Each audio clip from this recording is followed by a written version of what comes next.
Yes sir, शुरू करिए। चलिए, हमें लगा हमारी आवाज ही नहीं आ रही आप तक। चलिए जल्दी से शुरू करते हैं, लेट हो रहे हैं। कल हमने ईयर पढ़ा है। ईयर का अपन ने नॉर्मल स्ट्रक्चर्स देख लिया कि क्या क्या हमें ईयर के अंदर देखने को मिलता है। अब बात करेंगे mechanism of hearing.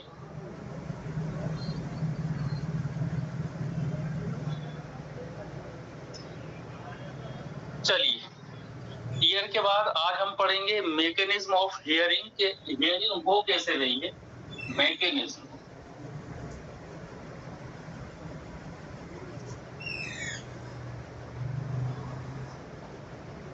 Mechanism of hearing,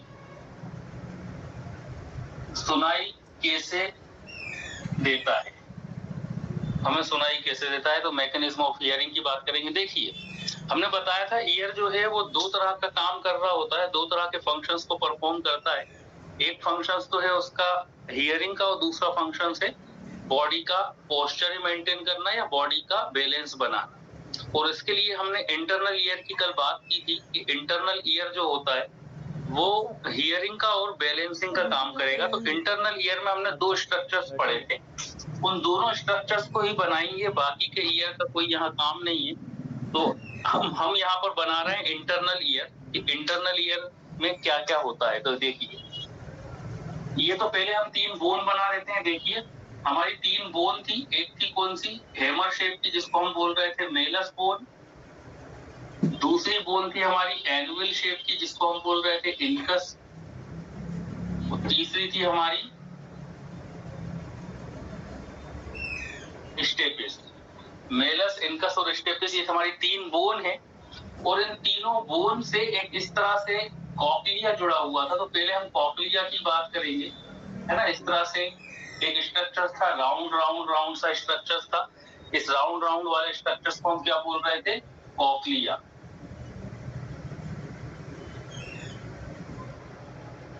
ये कॉक्लिया का क्या काम है, कॉक्लिया का काम होता है हियरिंग को मेंटेन करना या हियरिंग के सेंसेशंस को क्या करना, हमारे ब्रेन तक पहुंचाना। अब देखिए कॉक्लिया एक्चुअली, अब हम कॉक्लिया के अंदर चलेंगे कि किस तरह से कॉक्लिया काम कर रहा होता है। आपको सिर्फ बीबी सिर्फ हम अभी क्या करते हैं, कॉक्लिया को बता रहे हैं। कॉक्लिया को जरा ध्यान से देखना, है ना। इसको हम मिटा देते हैं। अब देखिए कॉक्लिया, जब कॉक्लिया को हम बड़े रूप में देखेंगे, मान लो हमने कॉक्लिया को बड़ा कर दिया, तो इस तरह से हमें एक स्ट्रक्चर्स में जो है देखने को मिलेगा। थोड़ा सा मोटा कर देते हैं ताकि आप अच्छे से समझ सको, ठीक है ना। ये क्या है, पूरा कॉक्लिया। जब कॉक्लिया को हम यहाँ से कट करके देखें, ठीक है ना, यहाँ से हम कट करके देखें, या हम कह सकते हैं कि जो कॉक्लिया होता है, ये जो पूरा कॉक्लिया है एक बोनी पार्ट है ना। मीन्स क्या होता है, एक बोनी पार्ट है, और ये बोनी पार्ट भी किस तरह से, इस तरह से राउंड राउंड राउंड होता है, और उस बोनी पार्ट के अंदर भी कोई एक स्ट्रक्चर होता है, ठीक है ना। तो बाहर क्या है, बोन है, और उस बोनी पार्ट के अंदर एक स्ट्रक्चर है। इसको आप ऐसे समझ सकते हैं, मान लो ये बाहर क्या है, ये जो हमारी फिंगर्स हैं, इसको हम बोन मान लो, है ना। ये हमारी बोन है, बोन के अंदर एक क्या है, एक डेडिकेट, एक नाजुक सा स्ट्रक्चर रन कर रहा होता है, ठीक है ना। तो ये जो बोनी पार्ट है, ये भी क्या होगा, राउंड राउंड, पूरा ऐसा राउंड राउंड होगा, और जो उसके अंदर का जो स्ट्रक्चर है वो भी इस तरह से उसके अंदर घूम रहा होता है ना। एक बहुत ही डेडिकेट, एक बहुत ही सॉफ्ट और एक बहुत ही कोमल सा एक स्ट्रक्चर जो है इस बोनी पार्ट के अंदर राउंड राउंड राउंड ऐसा घूम रहा होता है। ये देखिए इस तरह से, मान लो ये पूरा का पूरा क्या है, बोनी पार्ट है। या हम छोटा सा कॉक्लिया बना देते हैं ताकि आप और अच्छे से समझ सकें। मान लो हमने कॉक्लिया को सीधा कर दिया, है ना। जब हम कॉक्लिया को सीधा कर देंगे तो हमें इस तरह से दिखाई देगा। ये हमने कॉक्लिया को क्या कर दिया, सीधा कर दिया, एक पाइपनुमा स्ट्रक्चर दिखाई दे रहा है, ठीक है ना। कॉक्लिया को हमने क्या करा है, सीधा, समझ रहे हो ना। इस तरह से राउंड राउंड था, हमने उसको सीधा कर दिया, तो ऐसा हमें एक पाइपनुमा स्ट्रक्चर दिखाई दे रहा है। जब हम इसके अंदर देखते हैं तो इसके अंदर भी हमें एक बहुत ही छोटा सा स्ट्रक्चर रन करता हुआ दिखता है, ठीक है ना। इसके अंदर भी एक छोटा सा स्ट्रक्चर हमें क्या करता हुआ दिख रहा है, रन करता दिख रहा है। ये बात अब क्या होता है, ये जो बाहर का जो स्ट्रक्चर है इसके इसे हम बोलते हैं बोनी लेब्रिन। इसे हम क्या बोलेंगे, बोनी लेब्रिन। ये जो बाहर का स्ट्रक्चर है ये क्या बना हुआ है, ये बोन का बना हुआ है, तो इसे हम क्या बोल रहे हैं, बोनी लेब्रिन। ये ऊपर भी क्या हो जाएगा, बोनी लेब्रिन, क्योंकि बोन का बना हुआ है। जरा ध्यान से देखना, कंफ्यूज मत होना, एक एक चीज को जरा ध्यान से देखिए। ये जो बाहर का स्ट्रक्चर जो हमें दिख रहा है ये क्या है, बोनी लेब्रिन। और ये जो अंदर हमें दिख रहा है, ये जो अंदर जो एक डेडिकेटेड सा स्ट्रक्चर हमें दिखाई दे रहा है, ठीक है ना, इसको बोलते हैं हम मेम्ब्रेनस लेब्रिन। इसे हम क्या बोलेंगे, मेम्ब्रेनस लेब्रिन। मेम्ब्रेनस लेब्रिन। जिसका माइक अनम्यूट है प्लीज म्यूट करिए। धर्म सिंह जी म्यूट करिए माइक। ठीक है, तो इतनी बात समझ में आई होगी। हमने क्या करा, कॉकलिया को सीधा कर दिया। जब हमने सीधा करके देखा तो हमने देखा कॉकलिया के अंदर भी कोई एक स्ट्रक्चर होता है जो कि बहुत ही नाजुक, बहुत ही डेडिकेट, बहुत ही सॉफ्ट स्ट्रक्चर रन कर रहा होता है, ठीक है ना। ये बाहर जो है ये बोनी पार्ट है और अंदर जो है ये मेम्ब्रेनस पार्ट है ना, एक सॉफ्ट पार्ट है। तो जो बाहर वाला पार्ट है इसे हम क्या बोल रहे हैं, बोनी लेब्रिन, और जो अंदर वाला पार्ट है इसे हम क्या बोलेंगे, मेम्ब्रेनस लेब्रिन। अब जब हम इसको इस तरह से कट करके देखेंगे, है ना, हमने इसको क्या करा, यहाँ से कट करा, अब ऊपर से हम देख रहे हैं, जैसे कि मान लो ये है, हमने इसको सामने से कट करा, और जब हम सामने से देखेंगे, है ना, यहाँ से कट करके सामने से ऐसे देखेंगे, तब हमें कुछ किस तरह से दिखाई देगा ये पार्ट, कुछ हमें इस तरह से पार्ट दिखाई देगा, ये है ना, ये देखिए कुछ हमें इस तरह से दिखाई देगा। ये बाहर पूरा क्या है, ये है बोनी लेब्रिन। ये बाहर जो हमें दिख रहा है ये क्या है, बोनी लेब्रिन, बोनी लेब्रिन। और ये जो अंदर वाला पार्ट है इसे हम क्या बोल रहे हैं, ये अंदर वाला पार्ट है, ये हमारा है मेम्ब्रेनस लेब्रिन, मेम्ब्रेनस लेब्रिन। समझ में आया इतना, ये सिंपल सा है, ठीक। तो बाहर का जो पार्ट है ये है बोनी लेब्रिन, और जो अंदर का पार्ट है इसको हम बोलते हैं मेम्ब्रेनस लेब्रिन। तो इट मींस हमें क्या दिखा, कॉकलिया के अंदर हमने क्या देखा, कॉकलिया जो इस तरह से राउंड राउंड राउंड जो स्ट्रक्चर होता है, ये पूरा एक बोन का बना हुआ स्ट्रक्चर से, इसलिए जो बाहर का खोल हम बोल सकते हैं, बाहर का हम इसको कवर बोल सकते हैं, ये जो पूरा कवर है ये बोन का बना हुआ है, इसलिए हम इसे क्या बोल रहे हैं, बोनी लेब्रिन। और इस कवर के अंदर भी एक कोई सॉफ्ट स्ट्रक्चर रन कर रहा है, इस स्ट्रक्चर को हम क्या बोलते हैं, मेम्ब्रेनस लेब्रिन। इतनी बात आपको समझ में आ गई है। अब देखिए क्या होता है यहाँ बाहर, ठीक ना, बोनी लेब्रिन के बाहर यहाँ पर पूरे में क्या भरा होता है, फ्लूइड भरा होता है। इस फ्लूइड को क्या कहा जाता है, पेरीलिम्फ, पेरीलिम्फ। इस फ्लूइड को हम क्या बोलेंगे, पेरीलिम्फ, ठीक है ना। जो बाहर जो फ्लूइड भरा हुआ है, एक फ्लूइड भरा होगा, एक लिक्विड भरा होगा, इस लिक्विड को हम बोलते हैं पेरीलिम्फ। और इस मेम्ब्रेनस लेब्रिन के अंदर भी एक फ्लूइड होता है, इसे हम बोलते हैं एंडोलिम्फ, एंडोलिम्फ। याद करना, हमारे ईयर में दो तरह के क्या होते हैं, लिम्फ होते हैं, या दो तरह का हमारे ईयर में जो है फ्लूइड होता है, लिक्विड होता है। जो बाहर जो लिक्विड है, ठीक है ना, इस बोनी लेब्रिन के अंदर जो लिक्विड है इसे हम बोल रहे हैं पेरीलिम्फ, क्योंकि बाहर है। और ये अंदर जो मेम्ब्रेनस लेब्रिन थे इसके अंदर जो लिक्विड भरा हुआ है, इसके अंदर जो लिक्विड भरा हुआ है, इस लिक्विड को हम क्या बोल रहे हैं, एंडोलिम्फ बोल रहे हैं। इतनी बात समझ में आ गई हो तो अपन आगे बढ़े, ठीक है ना। अब हम और अंदर चलेंगे थोड़ा सा। अब हम देखते हैं इसके अंदर, अब हमारा जो मेन कंसीडर वाला पार्ट है, जिसको हमें मेन कंसीडर करना है, वो है हमारा मेम्ब्रेनस लेब्रिन। क्योंकि मेम्ब्रेनस लेब्रिन के अंदर ही कुछ ऐसा स्ट्रक्चर है जिससे हियरिंग की मैकेनिज्म परफॉर्म हो पाती है, ठीक है। तो अब हम चलते हैं किसके अंदर, मेम्ब्रेनस लेब्रिन के अंदर चलते हैं, ठीक है ना। इस मेम्ब्रेनस लेब्रिन के अंदर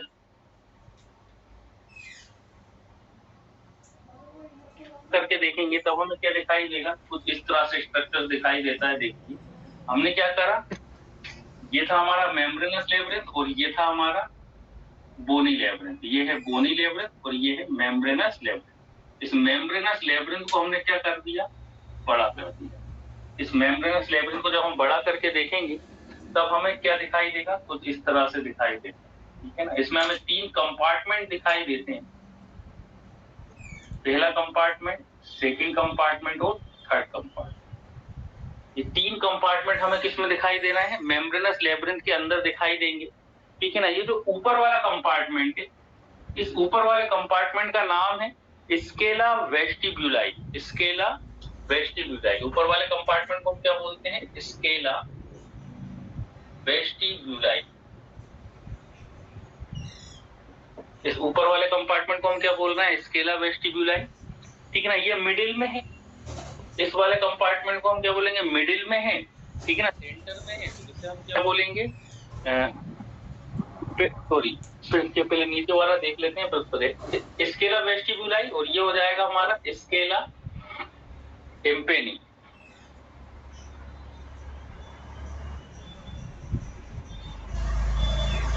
तो मिडल वाला हो जाएगा स्केला मीडिया, स्केला मीडिया। तो 3 हमें यहाँ पे क्या दिखाई दिए, कंपार्टमेंट दिखाई दिए। ये 3 कंपार्टमेंट हमें किसमें दिखाई दे रहे हैं, ये जो मेम्ब्रेनस लेब्रिंथ है, इस मेम्ब्रेनस लेब्रिंथ को जब हम बड़ा करके देखते हैं तब हमें कुछ इस तरह से कंपार्टमेंट दिखाई देते हैं। इतनी बात समझ में सबको आई होगी। अब देखते हैं अब आगे इसमें क्या है। देखिए ये जो ऊपर वाला कंपार्टमेंट है, इन सब में क्या भरा होगा, इन सब के अंदर भरा होता है क्या, फ्लूइड, ठीक है ना। इन सब के अंदर क्या होगा, फ्लूइड होगा, और यहाँ बाहर भी कंपार्टमेंट, और यहाँ बाहर भी हमें फ्लूइड देखने को मिलेगा, ठीक है ना। ये बाहर वाला जो फ्लूइड है इसे हम क्या बोलेंगे, पेरिलिम्फ। जो बाहर है इसे हम क्या बोलते हैं, पेरिलिम्फ। और जो अंदर जो फ्लूइड है इसे हम बोलेंगे एंडोलिम्फ, एंडोलिम्फ। बिल्कुल सिंपल है, देखिए कंफ्यूज नहीं होना है। देखिए हम फिर से बता रहे हैं कहाँ पर क्या है। हमने करा क्या है, ये जो हमारा मेम्ब्रेनस लेब्रिंथ है, ये मेम्ब्रेनस लेब्रिंथ भी हमें कहाँ मिला था, ये हमारी क्या थी, ये हमारा कॉकलिया था, है ना। इस तरह से हमारा कॉकलिया था, और कॉकलिया के अंदर हमें इस तरह से, ये देखिए ये कॉकलिया के अंदर हमें क्या दिखाई दे रहा था, कॉकलिया के अंदर एक हमें स्ट्रक्चर दिखाई दे रहा था, ये वाला कौन सा, मेम्ब्रेनस लेब्रिंथ वाला, ठीक है ना। तो ये मेम्ब्रेनस लेब्रिंथ हमें दिखाई दिया। अब हमने क्या करा, मेम्ब्रेनस लेब्रिंथ को बड़ा करके देखा। जब हमने मेम्ब्रेनस लेब्रिंथ को बड़ा करके देखा तब हमें मेन 3 कंपार्टमेंट दिखाई दी। कौन कौन से, एक तो ये सबसे ऊपर वाला कंपार्टमेंट है जिसको हम क्या बोल रहे हैं, स्केला वेस्टिब्यूलाई बोल रहे हैं। एक ही हमारा मिडिल में है, इसे हम बोल रहे हैं स्केला मीडिया, और एक हमारा नीचे है, इसे हम बोल रहे हैं स्केला टिम्पेनी, ठीक है ना। और इन तीनों कंपार्टमेंट के अंदर फ्लूइड भरा हुआ है, इस फ्लूइड को हम क्या बोलते हैं, एंडोलिम्फ। और इन तीनों कंपार्टमेंट के बाहर यहाँ पर हमें क्या दिख रहा है, पेरिलिम्फ, है ना। ये वाला मतलब ये बाहर का जो दिख रहा है ना, ये वाला हिस्सा है बाहर का, ठीक है ना। ये जो बाहर का, इसके बाहर का हिस्सा ये है, और यहाँ पर क्या था, पेरिलिम्फ था, अभी हमने बताया। ये जो बाहर का हमें पार्ट दिखाई दे रहा है, ये हमारा पेरिलिम्फ वाला या बोनी लेब्रिंथ वाला पार्ट दिखाई दे रहा है, ठीक है ना। चलिए आगे, इतनी बात समझ में आई, आगे बढ़े। किसी को इतने पार्ट में कोई प्रॉब्लम तो नहीं। अब देखिए क्या होता है, अब हम देखेंगे कौन सा वाला, ये जो टिम्पेना सॉरी ये स्केला मीडिया वाला जो पार्ट है, ये हमारा मेन कंसीडर का पार्ट होता है, क्योंकि हियरिंग की सेंसेशन यही से आ रहा है। यहाँ पर हमें 2 स्ट्रक्चर्स और दिखाई देते हैं, किसमें, मिडिल वाले में। क्या दिखाई देता है, एक तो हमें यहाँ पर इस तरह से एक मेम्ब्रेन दिखाई देगी, एक मेम्ब्रेन दिखाई देती है। इस मेम्ब्रेन को बोला जाता है टेक्टोरियल मेम्ब्रेन। इस मेम्ब्रेन का क्या नाम है, टेक्टोरियल मेम्ब्रेन। एक मेम्ब्रेन दिखाई देती है, इस मेम्ब्रेन का नाम है टेक्टोरियल मेम्ब्रेन। और इस मेम्ब्रेन के नीचे कुछ हेयर लाइक स्ट्रक्चर्स दिखाई देते हैं, इस तरह से हेयर लाइक, है ना। इस तरह से क्या दिखाई देंगे, हेयर लाइक स्ट्रक्चर्स दिखाई देते हैं। इन स्ट्रक्चर्स को कहा जाता है बेसिलर मेम्ब्रेन। बेसिलर, बेस में है तो याद रखना है, बेस में है तो बेसिलर मेम्ब्रेन। 2 तरह की मेम्ब्रेन दिखाई दे रही है, एक तो बेसिलर मेम्ब्रेन, बेसिलर मेम्ब्रेन नीचे है मतलब बेस में है तो बेसिलर मेम्ब्रेन, और बेसिलर मेम्ब्रेन के ऊपर क्या दिखाई दे रही है, टेक्टोरियल मेम्ब्रेन, ठीक है ना। और इस बेसिलर मेम्ब्रेन से ही कौन सी हमारी नर्व जुड़ी रहती है, इस बेसिलर मेम्ब्रेन से ही वेस्टिब्यूलोकॉक्लियर नर्व, है ना। यहाँ से एक नर्व जुड़ी रहती है इस बेसिलर मेम्ब्रेन से, क्योंकि नर्व जा रही है। इस नर्व का क्या नाम है, ये 8 नंबर की क्रेनियल नर्व होती है, 8 क्रेनियल नर्व, एक क्रेनियल नर्व, ठीक है ना। और ये ब्रेन में चली जाती है। कहाँ चली जाएगी? ये ब्रेन में। ये नर्व चली गई ब्रेन में, ठीक है ना। इस वजह से यहाँ से क्या जुड़ी हुई है? एक नर्व जुड़ी हुई है। ये नर्व जा रही है। नर्व कहाँ से जुड़ी हुई है? बेसिलर मेम्ब्रेन से।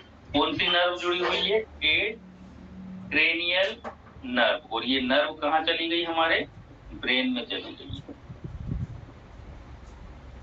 ये हमारे ब्रेन में चली गई, ठीक है ना। एक क्रेनियल नर्व, इसका नाम क्या है? सर ये तो ऑडिटरी नर्व, सर ये तो ऑडिटरी नर्व है ना? ऑडिटरी नर्व भी है, ऑडिटरी भी रहती है ना। दो नर्व है हमारे हियरिंग के लिए, एक तो वेस्टिब्यूलो कॉक्लियर नर्व है ना, और यहीं से बता रहा है ना, यहीं से हमारी ऑडिटरी नर्व भी रहेगी, ठीक है ना। एक नर्व और रहेगी जिसको हम बोलेंगे ऑडिटरी नर्व, इसको वेस्टिब्यूलो कॉक्लियर नर्व। ये है vestibulo cochlear nerve. Vestibulo cochlear nerve actually इसलिए बोल रहे हैं क्योंकि ये जो नर्व है ना वेस्टिब्यूलो, ये कहाँ तक, ये जो हमारी सेमी सर्कुलर केनाल है वहां से भी आ रही है ना। जो हमारा बैलेंसिंग का सेंसेशन है ना, वो भी तो ब्रेन को पता चलेगा। और ऑडिटरी नर्व है ना, ठीक। अब देखिए क्या हो रहा होता है, जरा ध्यान से देखना। हमने क्या बताया कि जो हमारा सेंटर वाला जो है, जिसको हम स्केला मीडिया बोल रहे हैं, इस स्केला मीडिया में हमें दो मेन स्ट्रक्चर्स दिखाई दे रहे हैं। एक तो हमें ये टेक्टोरियल मेम्ब्रेन दिखाई दे रही है बीच में, और क्या दिखाई दे रहा है? नीचे, इसके नीचे हमें हेयर लाइक स्ट्रक्चर्स दिखाई देती है। अब इसके पूरे चारों ओर क्या भरा होता है? इसके चारों ओर भरा होता है एंडोलिम्फ, एक लिक्विड। अब देखिए क्या होता है, ये पूरा का पूरा स्ट्रक्चर जुड़ा किससे? ये पूरा का पूरा स्ट्रक्चर हमारा जुड़ा हुआ है किससे? तीन ओसाइकल जो थे, है ना। इस तरह से हमने तीन ओसाइकल बताए थे ना। ये था हमारा मेलस, ये था हमारा इनकस, और ये था हमारा। अब देखिए क्या हो रहा है, यहाँ देखिए, जब वाइब्रेशंस मेलस में आएंगे, सबसे पहले वाइब्रेशंस मेलस में आए, फिर इनकस में आए, और फिर स्टेपिस में आए, है ना, साउंड के वाइब्रेशन। अब साउंड के वाइब्रेशन है ये, है ना, एक एनर्जी है। अब क्या होगी, ये एनर्जी जब कॉक्लिया के अंदर जब जाती है, जैसे ये कॉक्लिया के अंदर जाएगी, तो कॉक्लिया के अंदर का क्या होता है? फ्लूइड जो होता है, जिसको हम क्या बोल रहे हैं? एंडोलिम्फ होता है, ये हिलने लगता है ना, ये मोशन में आ जाएगा। और जैसे ही ये मोशन में आता है, तो जो टेक्टोरियल मेम्ब्रेन है वो क्या होती है? फ्लूइड के ऊपर ऐसे तैरने लगती है, क्योंकि अभी फ्लूइड हिल नहीं रहा है। मान लो कोई साउंड नहीं आ रहा है, तो फ्लूइड भी नहीं हिल रहा, और टेक्टोरियल मेम्ब्रेन भी इस तरह से स्थिर रहती है, ठीक है ना। अब क्या होगा, मान लो साउंड के वाइब्रेशंस आए, तो फ्लूइड क्या होगा? हिलेगा। अब जैसे ही फ्लूइड हिलेगा, तो ये टेक्टोरियल मेम्ब्रेन भी क्या होगी? वहां पर उसमें तैरने लगेगी। और नीचे के जो बेसिलर मेम्ब्रेन है, ये बेसिलर मेम्ब्रेन क्या होती है? ये भी हिलकर ऊपर की ओर आएगी, ठीक है ना। जैसे ये हिल के ऊपर आएगी, तो जो साउंड के वाइब्रेशंस थे वो हैं किसमें? अभी टेक्टोरियल मेम्ब्रेन में है। और नीचे से जो बेसिलर मेम्ब्रेन है, ये क्या होगी? ये ऊपर आएंगी। और ये और जैसे ये ऊपर आएगी, तो साउंड के वाइब्रेशंस जो इम्पल्सेस हैं, वो कहाँ चले जाएंगे? हमारे बेसिलर मेम्ब्रेन में चले जाएंगे। और बेसिलर मेम्ब्रेन से नर्व के थ्रू कहाँ चले जाते हैं? ये हमारे ब्रेन में चले जाते हैं, ठीक ना। बिल्कुल सिंपल है। फ्लूइड जैसे ही हिलेगा, टेक्टोरियल मेम्ब्रेन ऊपर नीचे होगी। टेक्टोरियल मेम्ब्रेन ऊपर नीचे हुई, तो क्या हुआ? नीचे के जो सीलिया थे, ये भी ऊपर आए। इम्पल्सेस, टेक्टोरियल मेम्ब्रेन ने इम्पल्सेस किसको दे दिए? साउंड के इम्पल्सेस किसको दे दिए? नीचे बेसिलर मेम्ब्रेन को दे दिया। और बेसिलर मेम्ब्रेन से नर्व के थ्रू, एट क्रेनियल नर्व के थ्रू ये सेंसेशंस हमारे ब्रेन में चले जाते हैं, और फिर ब्रेन हमें आइडेंटिफाई करके बताता है कि हम क्या सुन रहे हैं ना। तो इस तरह से ये जो है हमारा हियरिंग का मैकेनिज्म होता है। समझ में आया? बिल्कुल सिंपल है, बिल्कुल सिंपलीफाई करके इसको बताया है, ठीक है ना। इससे ज्यादा सिंपल वे में और बताया भी नहीं जा सकता, बहुत सिंपलीफाई करके बता दिया, ठीक है ना। एक बार फिर से देख लीजिए क्या हुआ। जब हमने कॉक्लिया को देखा, तो कॉक्लिया के अंदर एक हमें स्ट्रक्चर्स दिखाई देता है, इसके बीच में एक स्ट्रक्चर रन कर रहा होता है। उस स्ट्रक्चर्स को हम क्या बोलते हैं?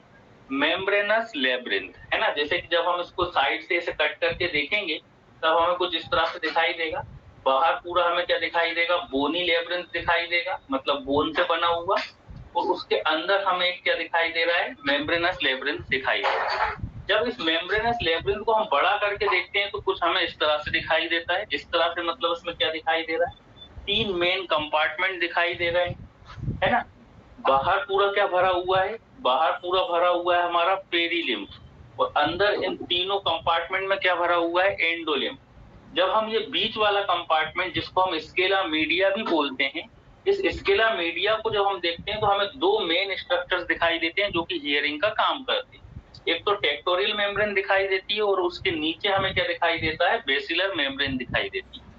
जैसे ही साउंड के वाइब्रेशंस आते हैं, साउंड के वाइब्रेशन जब यहाँ आएंगे तो इसके अंदर का एंडोलिम्फ में क्या होने लगेगी, हलचल होने लगेगी।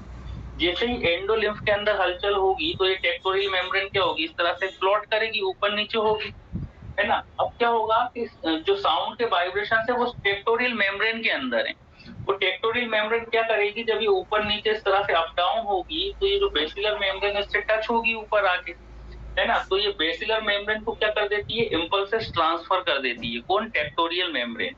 अब इम्पल्सेस कहाँ आ गए, अब साउंड के इम्पल्सेस आ गए बेसिलर मेम्ब्रेन के पास, और बेसिलर मेम्ब्रेन किससे जुड़ी हुई है, हमारी नर्व से जुड़ी हुई है। और फिर ये नर्व के थ्रू कहाँ चले जाते हैं इम्पल्सेस, हमारे ब्रेन में चले जाते हैं। इस तरह से जो है हमें सुनाई देता है, ठीक है। एक हमने एग्जाम्पल दिया था इसका कि कभी हम जो है ट्रेन व्रेन से लंबे समय से आ रहे होते हैं, 12 घंटे 15 घंटे का जब हम सफर करके आते हैं ट्रेन से, और फिर घर आ जाते हैं तो हमें ट्रेन की आवाज तक सुनाई देती है जब हम सोते हैं, है ना। मान लो हम अब घर आके रूम पे या अपने घर पे आके रेस्ट कर रहे हैं, हमने आंखें बंद कर ली, काफी लंबा हमारा जो है जर्नी का टाइम था, तो हमें ऐसा फील होता है कि अभी भी हम ट्रेन में हैं। वो एक्चुअली किस कारण से ऐसा फील होता है, वो बिकॉज ऑफ इस एंडोलिम्फ के कारण ही फील होता है। क्योंकि जब हम ट्रेन में होते हैं, 10-15 घंटे के सफर में हम ट्रेन में थे, तो हमारा एंडोलिम्फ भी क्या था, उस समय मोशन में रहता है, ठीक है ना। और कंटिन्यूअस क्या करता है, जो ट्रेन की वॉइस होती है वो भी हमें कंटिन्यूअस 12-15 घंटे से वो ब्रेन तक पहुंचा रहा होता है। मतलब हमें ट्रेन की आवाज ट्रेन के अंदर आ रही होती है, क्योंकि हम ट्रेन में ही बैठे हैं, तो आवाज भी आ रही है और एंडोलिम्फ क्या है, इतनी देर से मोशन में भी है। अब होता क्या है, जब हम घर आ जाते हैं तब क्या होता है, ये जो एंडोलिम्फ होता है ना, जब हम आंखें बंद कर लेते हैं और आराम से जब लेटते हैं तब हमें ट्रेन की आवाज तक आ रही होती है, हमें फील होता है हम ट्रेन में, वो बिकॉज ऑफ इसीलिए हो रहा होता है बिकॉज ये एंडोलिम्फ क्या है, मोशन में रहेगा, है ना। हम घर आ गए हैं तो इतनी देर से मोशन में था, वो तब भी मोशन में रहता है, और टेक्टोरियल मेम्ब्रेन भी हमारी इस तरह से हिल रही होती है। और बेसिलर मेम्ब्रेन को वही सेंसेशंस जा रहे होते हैं जब हम ट्रेन में थे, जब हमें उस समय वो सेंसेशंस जो हमारा बेसिलर मेम्ब्रेन के पास पहुंच रहे होते हैं, घर आने के बाद भी सेम वही सेंसेशंस हमारे बेसिलर मेम्ब्रेन को पहुंच रहे होते हैं, और यही सेंसेशंस हमारे ब्रेन में पहुंच रहे होते हैं। इसलिए हमें ऐसा फील होता है कि हम ट्रेन में हैं। जब हम आंखें खोल लेते हैं तब हमें फील नहीं होता, लेकिन हम जैसे ही आंखें बंद करेंगे तो साइड के सेंसेशंस बंद हो गए। अब ब्रेन के पास कौन से सेंसेशंस जाने लगे, ईयर से सेंसेशंस जाने लगे, तो ब्रेन हमें ऐसा फील कराता है कि हम अभी भी ट्रेन में बैठे हुए। तो इस तरह से ये पूरी प्रोसेस चल रही होती है। समझ में आया, आगे बढ़े। इतने पार्ट में किसी को कोई प्रॉब्लम, तो अपन फिर हियरिंग की ओर बढ़े। जी सर, ये स्केला मीडिया के अगल बगल वाले इनका क्या कार्य होता है? किनका?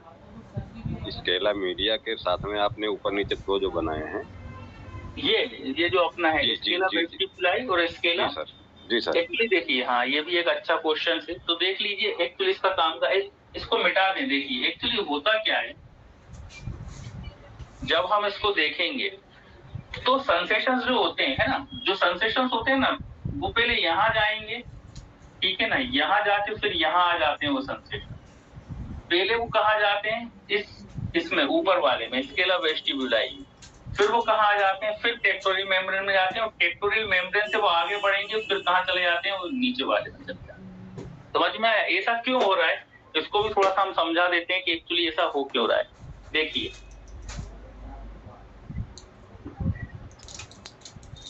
थोड़ा सा आप कंफ्यूज हो रहे होंगे, ऐसे कैसे ऊपर जा रहे हैं कि सेंसेशन पहले ऊपर जा रहे हैं, फिर नीचे जा रहे हैं, फिर इधर आ रहे हैं। वो ऐसा इसलिए, मान लो हम यहाँ आ जाते हैं, ये है हमारी कौन सी बोन, ये है हमारी स्टेपिस बोन, ठीक है ना। अब जब स्टेपिस बोन है, जब हम इसको देखेंगे, मान लो हम इसको बड़ा करके यहाँ बनाए तो कुछ इस तरह से होता है ये स्ट्रक्चर। देखिए जब हम इसको ही हम यहाँ बना दें तब ये किस तरह से हमें देखने को मिलेगा। हमें एक यहाँ पे बड़ी सी ओवल विंडो देखने को मिलती है, इसको हम बोलते हैं ओवल विंडो, ठीक है ना। मतलब जहां से हमारी स्टेपिस ये कॉक्लिया से जुड़ी हुई है उसे हम बोलते हैं ओवल विंडो। ओवल विंडो में कुछ इस तरह से स्ट्रक्चर्स होता है।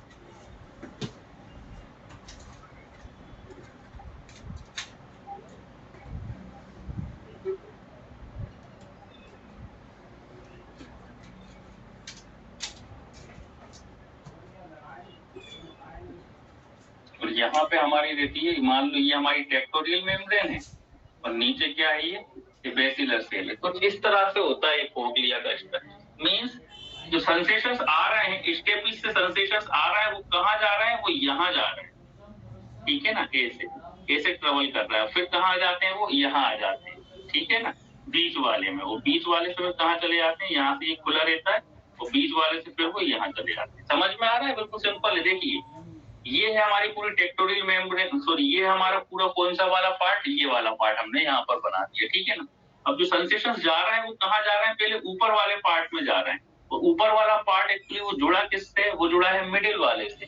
तो यहाँ से ऐसे जाएंगे, फिर मिडिल में आएंगे और फिर यहाँ से चले जाएंगे, है ना। तो फ्लूइड जो है वो इस डायरेक्शन में घूमता है, ठीक। फ्लूइड किस डायरेक्शन में घूम रहा है, इस डायरेक्शन में। तो ये हमारा मेन बीच वाला पार्ट आ गया। आया समझ में अयोध्या प्रसाद जी? तो यही काम है एक्चुअली। सेंसेशंस पहले यहाँ आते हैं, फिर यहाँ आते हैं, फिर यहाँ चले जाते हैं। तो ये फ्लूइड पहले ये वाला फ्लूइड हिलेगा, ऊपर वाला फ्लूइड हिलेगा, फिर वो इसको हिलाएगा, फिर वो किसको हिला देगा, इसको हिलाएगा, ठीक है ना। बाकी बस कोई ऐसा मेन फंक्शंस नहीं है, फंक्शंस ऐसा कोई मेन नहीं है कि सिर्फ ये कर क्या रहा है, ये जुड़ा हुआ है एक दूसरे से। एक्चुअली क्या है, ये चीज समझने के लिए अभी सिर्फ आप क्या कर रहे हो, इमेजिन कर रहे हो, है ना। तो इसलिए थोड़ा सा कंफ्यूजन लगता है, क्योंकि इमेजिन आप कितना कर पाओगे जब तक कोई चीज देखोगे नहीं, है ना। अब क्या है कि डाइसेक्शंस आप लोगों को करवाया नहीं जाता है, और आप लोगों ने कभी जो है डाइसेक्शंस किया नहीं होगा डेड बॉडी का। जब हम डेड बॉडी का डाइसेक्शंस करते हैं और जब ईयर वाला पार्ट देखते हैं, तब वहां पे वो दिखता है ना, तो वो अरेंजमेंट हमें दिख जाता है कि किस तरह से अरेंजमेंट है, तब वो हम प्रॉपरली समझ पाते हैं। अभी तो सिर्फ आप इमेजिन ही कर पा रहे हो, है ना। तो लेकिन अब दुविधा तो ये है ना कि डाइसेक्शन जब करें कभी, और वो डाइसेक्शंस में हम वो ईयर का पार्ट देखें, तब हमें वो अरेंजमेंट क्लियरली समझ में आ जाता है कि अच्छा ये इस तरह से। यहाँ तो आप सिर्फ एक डायग्राम के थ्रू आप इमेजिन कर सकते हो कि इस तरह से अरेंजमेंट है। तो अरेंजमेंट एक्चुअली है कैसा अयोध्या प्रसाद जी, जो है अरेंजमेंट ऐसा है कि वाइब्रेशंस पहले ऊपर वाले मतलब स्केलर वेस्टिब्यूल में जाएंगे, फिर किस में जाते हैं, फिर इसमें जाते हैं, फिर इसमें जाते हैं, जैसे अभी हमने बताया ना इस तरह से, ठीक है ना, इस तरह से जाते हैं। समझ में आया अयोध्या प्रसाद जी? जी सर, आगे बढ़े। Thank you sir. इतने पार्ट में किसी को कोई प्रॉब्लम, फिर हम बैलेंसिंग की ओर बढ़े। अगर इतने पार्ट में प्रॉब्लम हो तो जल्दी बताएं। वैसे तो पहले भी पढ़ा चुके हैं तो आप लोग। हाँ ठीक है सर, समझ में आ गया। चलिए तो अब बात करते हैं हम बैलेंसिंग की जल्दी से। ये तो था हमारा हियरिंग वाला पार्ट। अब बात करेंगे बैलेंस। सर ये स्नाइल टाइप होता है ना? क्या होता है? स्नाइल घेंगा टाइप। हाँ स्नेल टाइप का होता है, घेंगा। घेंगा जो रेत में मिलता है ना, उसी तरह का होता है। चलिए अब बात करते हैं हम क्या, ये है हमारा कॉक्लिया, और कॉक्लिया के ऊपर ये था हमारा कॉक्लिया, और कॉक्लिया के ऊपर हमें इस तरह से क्या दिखती है, 3 सेमी सर्कुलर केनाल दिखती है। अब हम जो है सेमी सर्कुलर केनाल पर जो है कंसीडर करते हैं, फोकस करते हैं।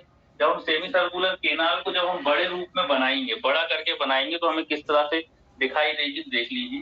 जब हम सेमी सर्कुलर, जैसे कि ये एक हो गई, ये एक सेमी सर्कुलर केनाल, ठीक है ना, दे यहाँ से हमारी जुड़ी हुई है दूसरी सेमी सर्कुलर केनाल, ठीक।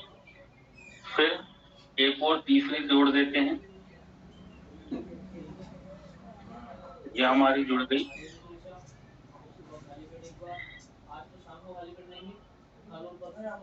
तीसरी सेमी सर्कुलर केनाल, ठीक।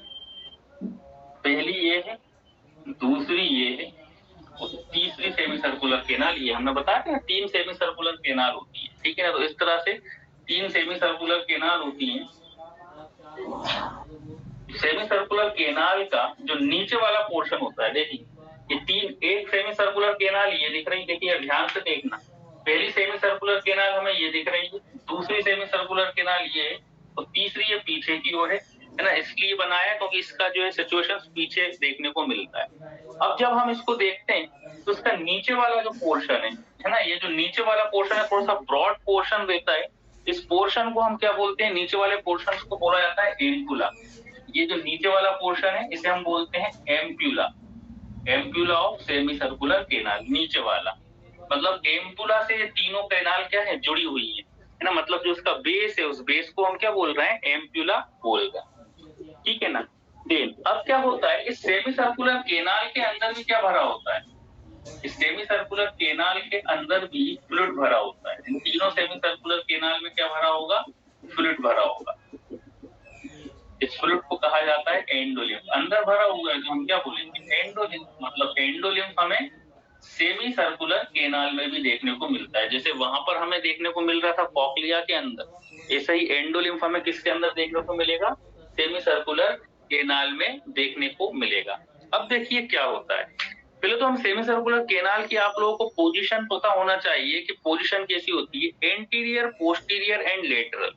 देखिए इस तरह से ये एंटीरियर हो गई, एक केनाल ये हो गई एंटीरियर, एक केनाल ये पीछे की ओर रहेगी पोस्टीरियर, ठीक है ना, दिख रहा है ना, एक एंटीरियर और एक पीछे की ओर रहेगी पोस्टीरियर, और एक होती है लेटरल, ठीक है ना। इस तरह से ये इसकी पोजीशन होती है, एंटीरियर, पोस्टीरियर, ये पोस्टीरियर लेकिन थोड़ा सा अपवर्ड डायरेक्शन में रहेगी पोस्टीरियर में, एंटीरियर, पोस्टीरियर, और ये हो गई लेटरल। यदि हम लेफ्ट ईयर की बात कर रहे हैं ये लेटरल, यदि हम राइट ईयर की बात करेंगे तो लेटरल कहाँ जाएगा, यहाँ जाएगा, है ना। लेटरल होता है बॉडी के पास।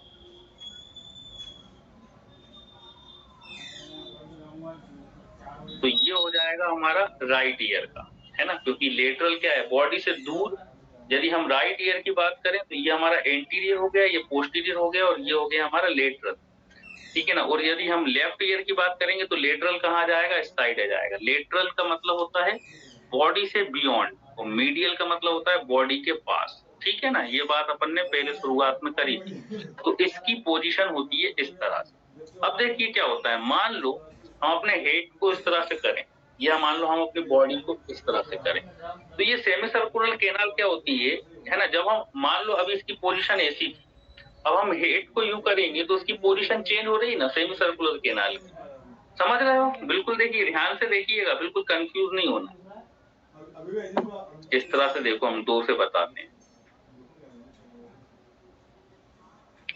ये है एंटीरियर, ये है पोस्टीरियर, और ये है लेटरल। हम बात कर रहे हैं राइट ईयर की, ये राइट ईयर में इस तरह से रहेगी। अब मान लो हम इस तरह से तिरछे हुए, तिरछे होंगे तो ये भी हमारा तिरछा हो जाएगा। अब ये तिरछा हो जाएगा तो उसकी पोजीशन चेंज हो गई ना, ये क्या हो गई, ये अपवर्ड डायरेक्शन में हो गई। तो ये क्या करेगी, ये उसी डायरेक्शंस में आने की कोशिश करेगी। मतलब जो उसकी पोजीशन कैसी होनी चाहिए, एक केनाल होनी चाहिए हमारी एंटीरियर साइड, एक होनी चाहिए केनाल हमारी लेटरल साइड, और एक होनी चाहिए हमारी केनाल पोस्टीरियर साइड। जब हम हेड को इस तरह से करेंगे तो क्या होगी, केनाल की पोजीशन चेंज हो जाएगी, लेकिन ये अपनी नॉर्मल पोजीशन में आना चाहेगी। मतलब ये जब नॉर्मल पोजीशन में आना चाहेगी तो हमारा बॉडी का क्या हो जाएगा, बैलेंस बनने लगेगा, है ना। इसको आप बिल्कुल ऐसे समझ सकते हो, कैसे समझ सकते हो, वो सर्कस में आप लोगों ने देखा होगा, रस्सी पर चलते हैं ना, रस्सी पर चलते तो एक बांस को पकड़ लेते हैं, बम्बू को पकड़ लेते हैं, और बम्बू को क्या करते हैं हम इस तरह से बैलेंस बनाते हैं ना। तो वो बैलेंस बनाने का काम क्या कर रहा है, जैसे यदि हम तिरछे होंगे तो बम्बू को सीधा करेंगे, है ना, क्यों, ताकि हमारा बैलेंस बन सके। ऐसे ही सेमी सर्कुलर केनाल का काम है। सेमी सर्कुलर केनाल कर क्या रही है, जैसे हम तिरछे होते हैं, आड़े होते हैं, तो ये क्या होता है, इसका बैलेंस इसका जो सिचुएशन से चेंज होती है। अब इसका सिचुएशन चेंज होगी तो वापस से अपने नॉर्मल सिचुएशंस में आएगी, ताकि हमारा बैलेंस बॉडी का बन सके। यदि अपने नॉर्मल सिचुएशंस में ना आए तो हम क्या होंगे, गिर जाएंगे, ठीक है ना। सर जैसे ओजन काटा, सर ओजन काटा, ओजन करते हैं ना सर अपन सामान, तो वो भी वैसे ही होता है ना, ओजन करता हूँ, क्या करते हैं, ओजन करता हूँ, ओजन काटा, माप कोई चीज पे अपन सामान उठाता हूँ, माप लेता हूँ, वजन कर, वेट मशीन, काटे वाला वेट मशीन, हाँ एग्जाम्पल हो सकता है ना। काटा वाला वेट मशीन का भी एग्जाम्पल हो सकते, काटा देख के, हाँ समझ सकते हो। हाँ हाँ, वो जो कांटा इधर उधर होता है। लेकिन सर हमारी बॉडी इतना भारी होती है, इसको ये जरा सा कैसे करेगा सर, अपना ये तो बहुत छोटा सा वेट होता है इसका। छोटा है, लेकिन देखिए भले ही छोटा है, वो आप लोगों को लग रहा है, लेकिन बड़ा काम का है। तो वही तो अब हम बता रहे हैं कि एक्चुअली होता क्या है। देखिए पूरी, भले ही ये छोटा सा ऑर्गन है, हमारे खून में बिल्कुल इतना सा ऑर्गन है ये, आप देखोगे तो इतना सा होता है। सेमी सर्कुलर केनाल कोई ऐसी नहीं है कि बड़ी बड़ी सी होती है ना। अब ये काम हो कैसे पा रहा है, अरे भाई आप लोग शांत रह करके सुनिए ना, आप लोग सुनना ही नहीं चाहते हो। शांत रह करके सुनिए, चुपचाप, समझ में आ जाएगा।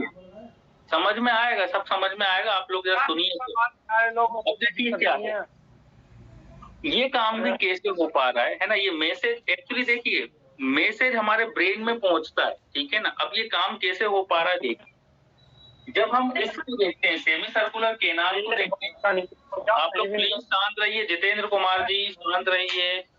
मैं तो फर्स्ट ईयर 11वीं भी है मेरे पास, 10th भी है, 9th भी है, हिम्मत ही नहीं बढ़ती। अरे भाई शांत रहो ना, इतना बढ़िया माहौल चल रहा है, तुम लोग बिगाड़ रहे हो।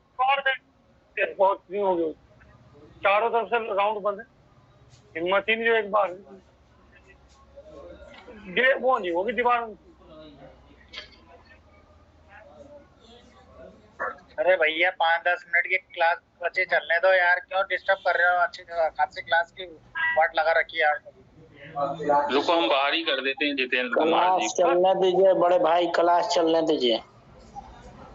जितेंद्र कुमार जी को बाहर ही कर देते हैं।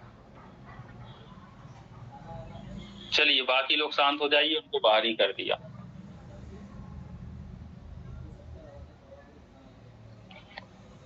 देखिए क्या है, जल्दी से देख लीजिए, 5-10 मिनट अपने बचे हुए हैं, इसको अपन कंप्लीट करें।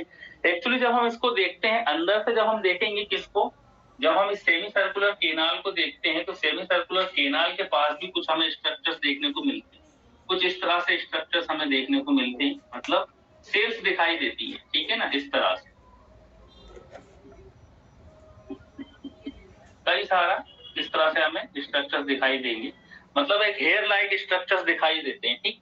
इन हेयर लाइक स्ट्रक्चर्स का नाम क्या है वो भी हम देख लेते हैं। इन हेयर लाइक स्ट्रक्चर्स को हम बोलते हैं क्रिस्टा एम्पुलरिस। इस स्ट्रक्चर्स को हम क्या बोल रहे हैं, इसका नाम याद रखना है, Crysta ampullaris. Ampullaris, Crysta ampullaris, इस स्ट्रक्चर्स का क्या नाम है, क्रिस्टा एम्पुलरिस, ठीक है ना। अब ये क्रिस्टा एम्पुलरिस करते क्या है, ठीक है ना, इसके पास क्या होते हैं, हेयर लाइक स्ट्रक्चर्स होते हैं। और क्रिस्टा एम्पुलरिस का काम क्या है, अब देखिए क्या हो रहा है, इसके अंदर जो एंडोलिम्फ भरा है वो ऐसे ही तो भरा नहीं होगा, वो कुछ ना कुछ तो काम वो भी करेगा। तो वो क्या काम करता है, जैसे ही हम मान लो तिरछे होंगे या आड़े होते हैं, या अपना बॉडी का बैलेंस जब हमारा गड़बड़ होता है, तब क्या होगा, ये जो एंडोलिम्फ है इसमें भी हलचल होगी। अब जब ये हलचल इसके अंदर होती है, और इसके अंदर हलचल कब होगी, जब अपना सिर को हिला रहे हैं, आड़े तिरछे हो रहे हैं, है ना, तब इसमें क्या होगी, हलचल होगी। और जब इसमें हलचल होती है तो ये क्या होते हैं, ये जो है मतलब जो इसका हेयर लाइक सीलिया है ना, इसको हम क्या बोलते हैं, सीलिया। हेयर लाइक स्ट्रक्चर्स को जो है मेडिकल टर्म में सीलिया कहा जाता है। तो ये सीलिया क्या होते हैं, ये भी मोशंस में आ जाते हैं, और यहीं से हमारी नर्व जुड़ी हुई होती है। इससे, इस सेल से हमारी कौन सी नर्व जुड़ी होती है, वही वेस्टिब्यूलो-कॉक्लियर नर्व। इस सेल से हमारी नर्व जुड़ी हुई है, जिसको हम 8 क्रेनियल नर्व भी बोल रहे हैं। और ये भी कहाँ जा रही है, ये ब्रेन में जा रही है, ठीक है ना। ये नर्व भी कहाँ जा रही है, ब्रेन में। अब क्या होगा, जैसे ही हमारा बैलेंस बॉडी का बिगड़ेगा, तो क्या होगी, इस एंडोलिम्फ के अंदर हलचल होगी।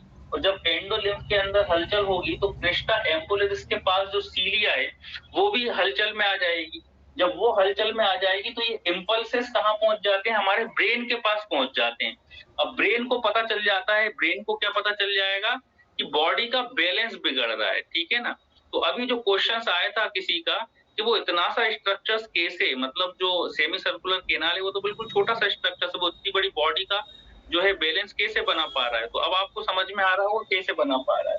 तो वो सेमी सर्कुलर केनाल तो ठीक है, अरेंजमेंट में आ ही रही है, लेकिन ये मैसेज हमारे ब्रेन के पास भी तो पहुंच रहा है कि बॉडी का जो है हमारी जो पोजीशन है वो चेंज हो रही है, हम गिर सकते हैं। तो हमारा ब्रेन क्या करने लगता है, सिर्फ कान ही नहीं कर रहा है, जो हमारा जो बॉडी का जो पूरा मस्कुलर स्ट्रक्चर है ये भी क्या करेगा, उसको बैलेंस करने का काम करने लगता है ना। ऐसा तो है नहीं सिर्फ कान ही कर देगा। हम जो सीधे होते हैं, मान लो हम गिर रहे हैं, तो हम क्या होते हैं, हम स्टिफ होते हैं ना। हम स्टिफ क्यों हो रहा है, हमारे अंदर कड़कपन क्यों हो रहा है, क्योंकि हमारे ब्रेन तक मैसेज पहुंच गया, वो कान ने पहुंचा दिया। कान ने मतलब किसने पहुंचा दिया, ये जो सेमी सर्कुलर केनाल है इसने मैसेज कहाँ पहुंचा दिया कि बॉडी गिरने वाली है। अब क्या है कि जो सेमी सर्कुलर केनाल है वो अपना सिचुएशन चेंज कर रही है, और साथ में क्या हो रहा है, ब्रेन जो है वो हमारे मसल्स को कंट्रोल कर रहा है।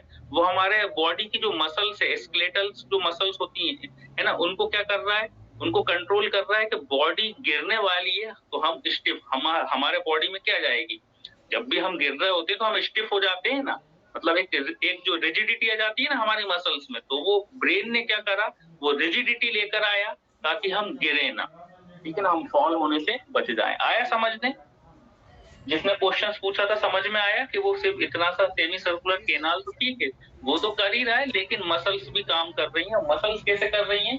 क्योंकि ये जो क्रिस्टा एम्पोलरिस है, ये क्रिस्टा एम्पोलरिस के थ्रू मसल, ये जो है सेंसेशंस गिरने वाले कहाँ जा रहे हैं? ब्रेन के पास। सर ये तो बटन है, बाकी काम तो ब्रेन के मसल को होता है। हाँ बिल्कुल बिल्कुल कह सकते हो, बिल्कुल कह सकते हो कि ये तो एक स्विच है, काम तो ब्रेन ही कर रहा है, ये तो स्विच है ना। ठीक है, वहां पे इम्पल्सेस पहुंचाने का काम, लेकिन काम तो ब्रेन ही कर रहा है, ठीक है ना। मेन सेरिबेलम करता है ना। चलिए सफिशिएंट है आज के लिए इतना, समझ में आया? काम तो सेरिबेलम कर रहा है ना।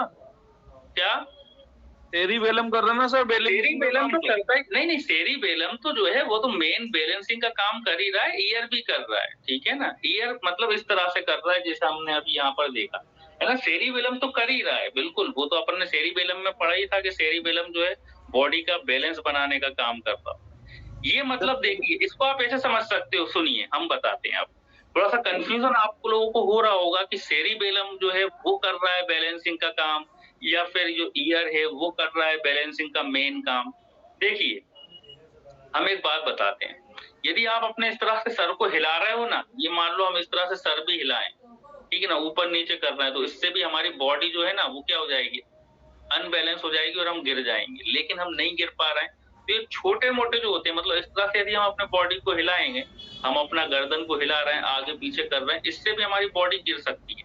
लेकिन ये काम कर रहा है कौन? हमारा ईयर, कि हम गिर नहीं रहे हैं। हम अपने सिर को हिलाते हैं तो गिर नहीं रहे।